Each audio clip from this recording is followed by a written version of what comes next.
மலைகளின் இளவரசியான கொடைக்கானல் மலைப்பகுதியும் விளைநிலங்களும் கான்கிரீட் காடுகளாக மாறி வருவதாக புகார் எழுந்துள்ளது. இதுகுறித்த செய்தி தொகுப்பை தற்போது பார்க்கலாம். கொடைக்கானல் என்றால் அழகு. எங்கு பார்த்தாலும் பசுமை போர்த்திய புல்வெளிகள், வானுயர்ந்த மரங்கள், பறவைகளின் இசையொலிகள், மலையோர சாலைகளில் துள்ளி கொதிக்கும் நீர்வீழ்ச்சி, கீழ்மலை மற்றும் மேல்மலை என கொடைக்கானலின் அழகை சொல்லிக் கொண்டே இருக்கலாம். தற்பொழுது இயற்கை அழித்து வரும் நபர்களால் மலைகளின் இளவரசியின் அழகு அழிந்து வருவதாக பொதுமக்கள் தரப்பிலிருந்து குற்றம் சாட்டு சுமத்தப்படுகிறது. இயற்கை வளங்களை அழித்து கட்டிடங்கள் கட்டுவதாகவும் வேதனை தெரிவிக்கப்பட்டுள்ளது. இந்த நிலை தொடர்ந்தால் கொடைக்கானல் சுற்றுலா தலமாகவே இருக்காது எனவும் பொதுமக்கள் வேதனை தெரிவித்துள்ளனர். இயற்கை வளங்களை பாதுகாக்கணும். கொடைக்கானல் இன்னும் முடிய போயிட்டு இருந்தா இன்னும் ஒரு 10-20 வருஷத்துல கொடைக்கானல் எவனுமே வசிக்க முடியாத நிலைமை ஆகி போயிடும். அப்புறம் பூரா அந்த கீழ் நாட்டில் இருக்கு பாருங்க, சென்னையோ இல்லை பெங்களூர் மாதிரி சிட்டி மாதிரி இதுவும் போய் எங்கிட்டு பார்த்தாலும் பில்டிங்காக தான் பார்க்கணுமே தவிர பழைய சூழல்களை பார்க்க முடியாது, மரஞ்செடிகளை பார்க்க முடியாது, மக்கள் வசிக்கிற பூமி இயற்கையை நீங்கள் பார்க்க முடியாது. அடுத்து எவ்வளோ சுற்றுலா பயணியும் வரமாட்டாங்க கொடைக்கானலுக்கு.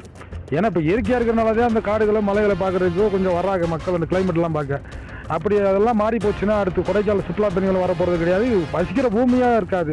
இந்த ஊரை எங்களுக்கு மீட்டு கொடுத்து இந்த ஊரை காப்பாற்றி கொடுக்க முடியாது தாழ்மையாக கேட்டுக்கொள்கிறேன். நன்றி, வணக்கம். விவசாயிகள் விவசாயத்தை அழித்து இடங்களை விற்பனை செய்து வருகின்றனர்.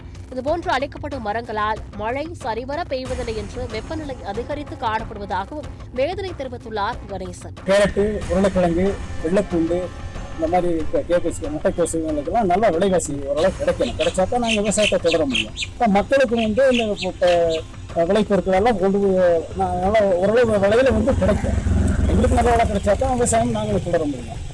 எங்களுக்கு விவசாயத்தை பண்றதுக்கு விளைநிலங்களை பாதுகாக்கிறதுக்கு அரசு முயற்சி இருக்காங்க. விவசாயத்தை அழித்து வில்லா வீடுகள், டூம் ஹவுஸ், ஃப்ரேம் ஹவுஸ் போன்ற சுற்றுலா பயணிகளிடம் ட்ரெண்டிங் ஆகி வரும் தங்கும் விடுதிகளை உருவாக்கி வருகின்றனர். வனத்தையும் வனத்தில் உள்ள கனிம வளங்களையும் அழித்து எங்கு பார்த்தாலும் கட்டிடங்கள் கட்டப்பட்டு வருகிறது. இவ்வாறு கட்டப்படும் கட்டிடங்கள் முறையாக அனுமதி பெறாமல் கட்டப்பட்டு வருவதாக சொல்லப்படுகிறது. மேலும் தனியார் தங்கும் விடுதிகளுக்கு அரசு அதிகாரிகள் முக்கியத்துவம் தருவதாகவும் விவசாயம் செய்பவர்களை பற்றி அதிகாரிகளுக்கு கவலை இல்லை எனவும் வேதனை தெரிவித்துள்ளார் ஜீவானந்தம். இல்லீகலா அங்க யூஸ் பண்ணக்கூடிய டூம் ஹவுஸ், ஏ ஃப்ரேம் ஹவுஸ், இதுக்கெல்லாமே அவங்க பெர்மிஷனே வாங்கல. அதுக்கெல்லாம் அவங்க கரண்ட் கொடுத்துருக்காங்க. ஒரு நேரம் கரண்ட் போனாலும் உடனே ஆக்ஷன் எடுக்கிறாங்க. ஆனா எங்களுக்கு மாதிரி விவசாயிகளை அதை கண்டுக்க மாட்டாங்க. நாளடைவு இப்படியே போச்சு அப்படின்னா விவசாயம் தான் அழிஞ்சிரும், கம்ப்ளீட்டா முடிஞ்சிடும். அது இந்த கரண்ட்டுக்கு ஒரு நல்ல ஒரு முடிவு கிடைக்கும்னு சொல்லிட்டு நாங்கள் எதிர்பார்த்துட்டு இருக்கோம். அது அந்த அரசு அதிகாரிகள் தான் அதை ஏற்று நல்ல முறை அதை பண்ணி கொடுக்கணும்.